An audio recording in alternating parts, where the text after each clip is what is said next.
Hey everyone, it's Richard Metal Fan here, bringing you guys a brand new 2019 album review. And today we're going to be looking into the new album from the band Shadow of Intent, entitled Melancholy, which came out yesterday. So, for those of you who aren't familiar with Shadow of Intent, they're a deathcore band hailing all the way from Connecticut, Rhode Island, and they've been active since 2013. My exposure to the band was sorry, I have a little bit of a sore throat.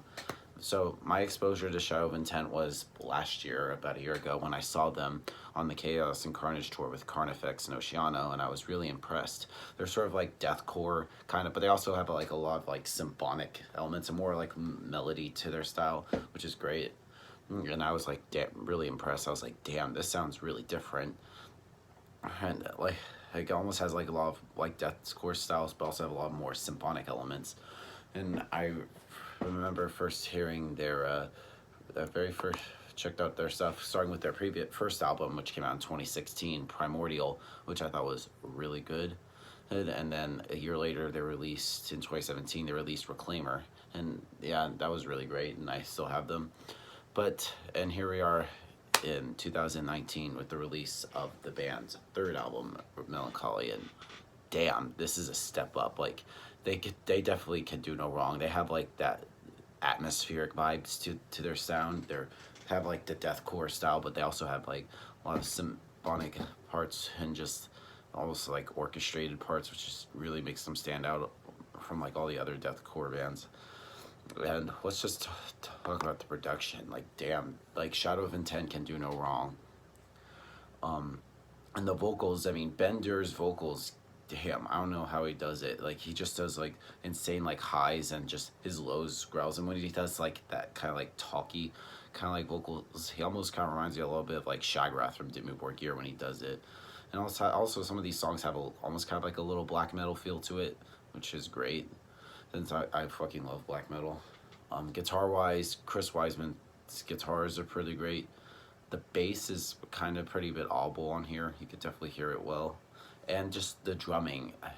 I believe Anthony Barone, who also used to play in Asian, and was also played drums live for Faceless and Whitechapel. But the drumming on this is pretty great. Right, so yeah, without further ado, let's dive into this album track by track. Now, starting it off is the title track of the album, Melancholy, which is led by a haunting piano and string arrangement, and the sentiment builds, ultimately breaking into a 5-minute long deathcore wet dream.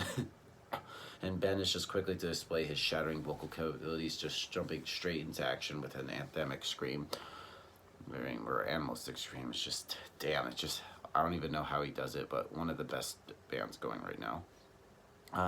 Then next on the album is Gravedigger, which is equally as heavy as Melancholy, yet there is always a sense of structure and purpose.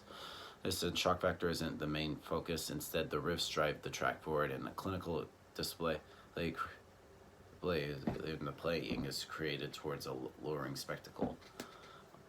Next song on the album is called Barren and Breathless Marcoism. And this song right here is a lot more blackened and melodic than the band's previous work. And this actually has a guest spot on here from Trevor Sternad from the Black Dahlia Murder, and he does a really great job on this. And goddamn, and Ben and Trevor's vocals on this track is really great. Great.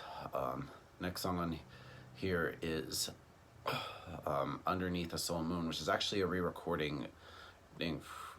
And the only criticism I have, other than the record ending thing, is the re-recording of this. And I feel like this song right here loses a little something in the replayability department due to the breakdown not hitting as hard as the original release. And the drums and atmosphere are better, but I still prefer the original slightly. Uenophobia, and this song right here, it still knows how to break it down. Much of Melancholy relies on breakdowns in a more literal sense, a climax up as opposed to some chugs and pissed off lyrics. And the album touches everything from blackened death metal to symphonic and progressive metals, equally keeping the listener on the edge of their seat no matter what. In fact, were it not for the odd breakdown or slamming sequence, it might be fair to remove core from the band's influences altogether. Next song on the album is called Embracing Nocturnal Damnation, which is a really great song. And this song right here, I feel like Shadow of Intent go with a lot more black metal with this track.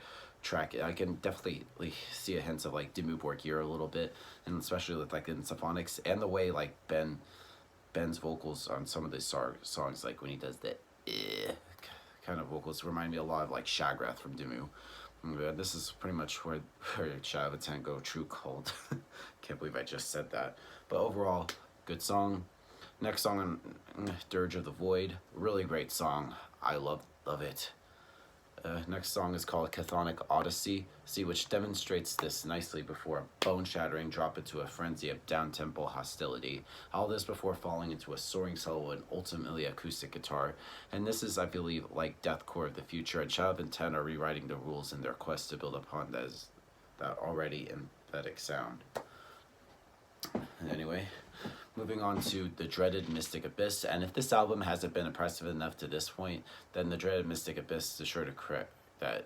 This is the longest song that they've written to date. It's 10 minutes long. It's an instrumental track, but it ultimately marks the bravery Shadow of Intent have displayed. It pushes them deeper into like the realm of like technical death metal and would be more expected of Rivers of Niles or Beyond Creation, yet it's executed with absolute precision and proves that Shadow of Intent and are, as a band, are capable of going toe-to-toe with the best, taking such a capable vocal asset as Ben Dur out of the question, and also so it gets to move with only one track that allowed the band to like shine for their sheer musicianship alone. And then the album concludes with the song Malediction, and Ben is just back to unleash all hell, and the blackened blitzkrieg continues. One thing is for certain is the future of deathcore has truly arrived. Then Shadow of Intent did the helm. Now overall, Melancholy is another great masterpiece in deathcore. Like I feel like Shadow of Intent are like the future. Like they still have the deathcore stuff, but they're still like branching out and trying to like experiment, make them stand out. Stout, and I feel like the band has pretty much one up themselves, and I feel like Melancholy is like a driving force and is a lifeblood for any avid deathcore fan out there. So if I had to give this album a score, I'm going to give this a solid 9.5 out of 10. So that's my review of the new Shadow of Intent album, guys. Let me know in the comments what you guys think about it, and I'll see you all in the next video, and as always, keep it metal.